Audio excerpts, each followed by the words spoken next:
What's going on, you guys? We're back out here in the shop. We're going to go ahead and address the fact that the front brakes are locked up on lawsuit here. It should be as simple as putting a new master cylinder in, bleeding the system again. So let me go and grab an Allen wrench. We'll go ahead and take the old master cylinder off. We're going to mount the new master cylinder to the bar, and then we're going to basically bench bleed it on the handlebar. It kind of works like putting it in a vise without having to use a vise and tearing it up. Basically, it's a real simple process. Let me go and show you that. We're going to start here. Take these two bolts out. We're just going to set this aside. Then we can go and put the new one on. The other thing I need to do is take the mirror off and transfer that over to the new master cylinder setup. Starting with the mirror because we don't want to damage it.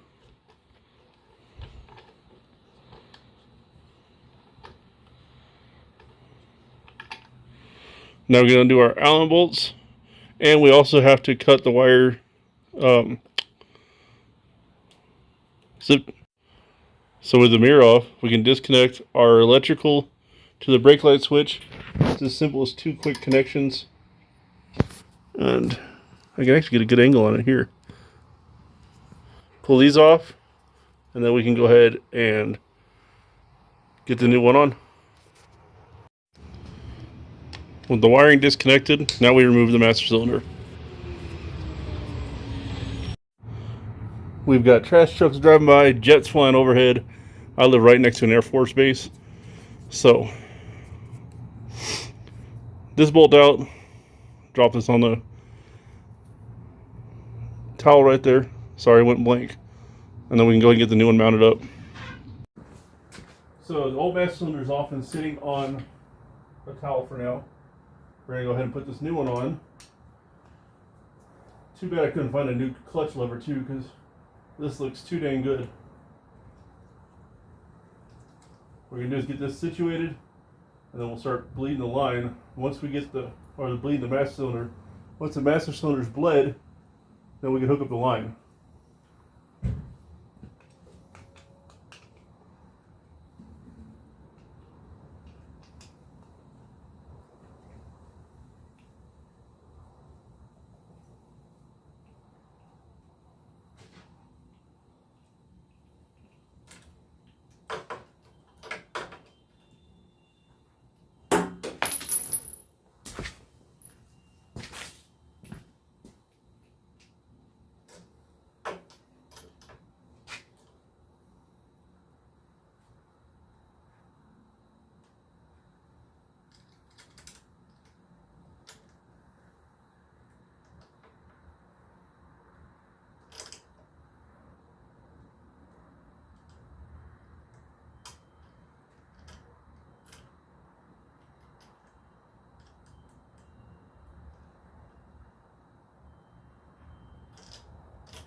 With the master cylinder on, we can go ahead and hook up our wiring. Then we can pull the cap and start filling it with fluid. And I'll show you guys how to bleed it.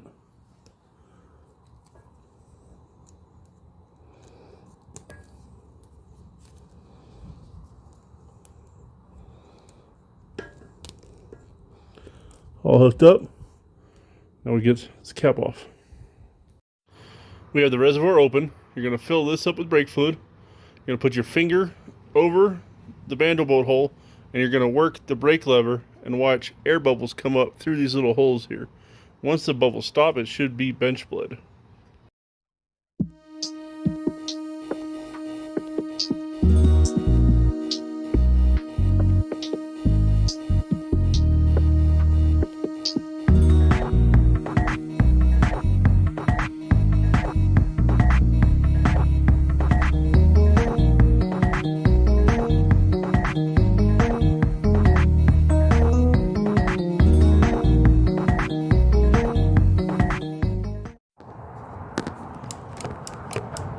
You guys can see the air bubbles coming out of the brake system.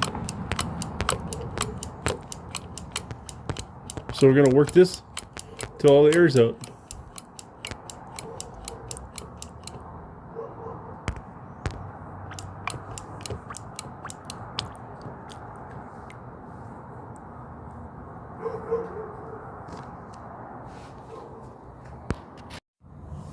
With the master cylinder bled, we're going to go ahead and bleed the brake bleeder and make sure we get all the air out of the line, and then we'll see how this thing stops. We got the brake system bled. Now we're going to work our way down here. Something I keep meaning to do and I keep forgetting about is this dang piece of all thread. So I've got the new bolt in behind me, and we'll go ahead and grab it, knock this out, and hopefully it goes smooth. I'm going to take off the nylock nuts and then put that long bolt in. Let me show you what I'm talking about. This is our new engine bolt. Honda part number, Honda factory bolt. So hopefully it goes in smooth because it's a long mother. We have both nuts off this side. Got a jack supporting the engine just so it doesn't want to fall. What we're going to do is hold the brake down and then drive the new bolt through, pushing the old bolt out. Hopefully we can do it in one swift movement so we don't run into any snags.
Took a big old fat washer I had laying around, drilled it out to fit the engine bolt.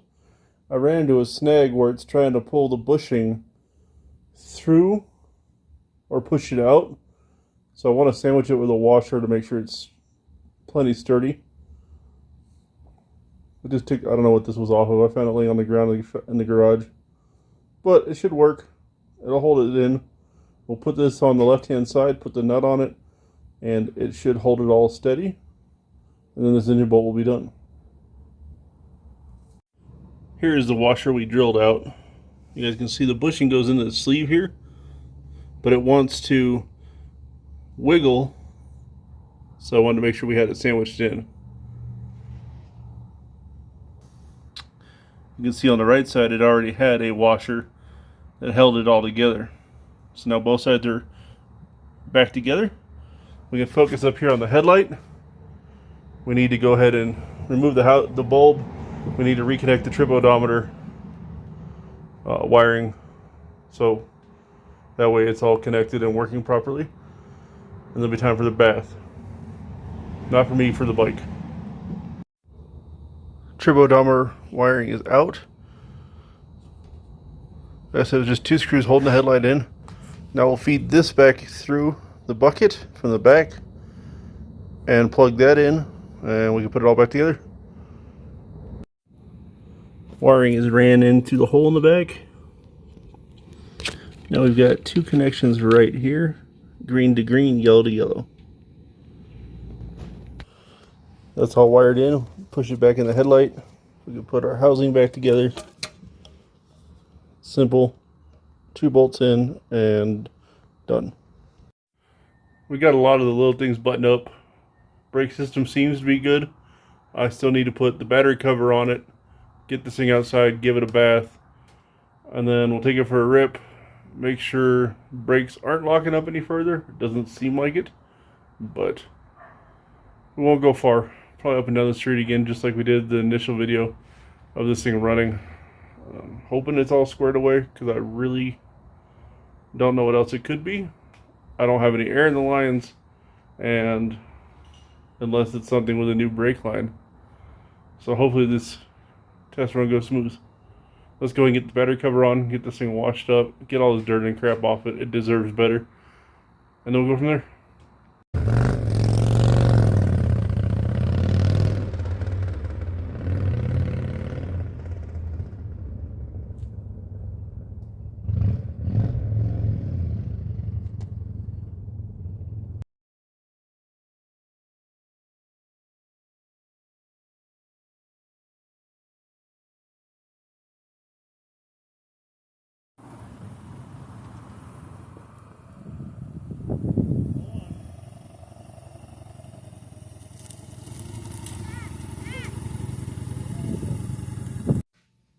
All right, bike ran flawless, did good. I think it's ready for the inspection. Took the kids for a ride after I took it around the block a few times. Almost couldn't get them off the bike. It was their first ride ever on a motorcycle. Now we're going to go ahead and get this thing washed up.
Well, me and my little garage buddy got the bike all washed up.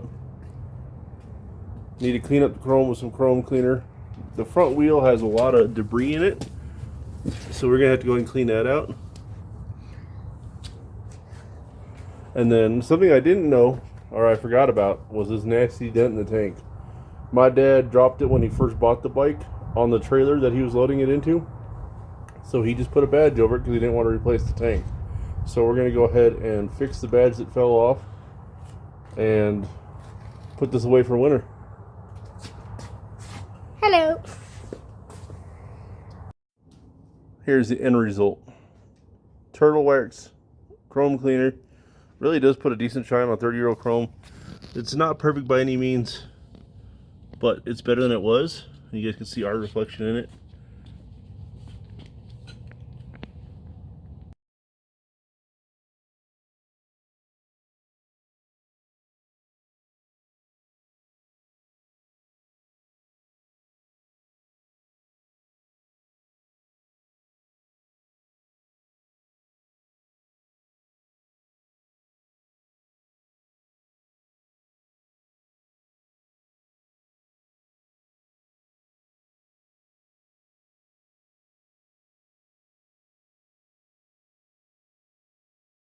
I don't know how many times I've tried this outro, you guys, but cut to a clip real quick of one of the things that has delayed me. My dog getting loose mid-recording. Well, I tried recording this ending a couple times, and this thing gets out of the house. She's old and stubborn and doesn't want to go back inside. I don't know how many times I've tried to film this outro. As you saw, my dog got loose. I've got people speeding by my house because there's a school down the road, and they had church in session today on Sunday. I've had planes flying overhead because I live near a military base and an airport. So, that being said, if you like what you saw, click the like and subscribe button. God bless. Take care.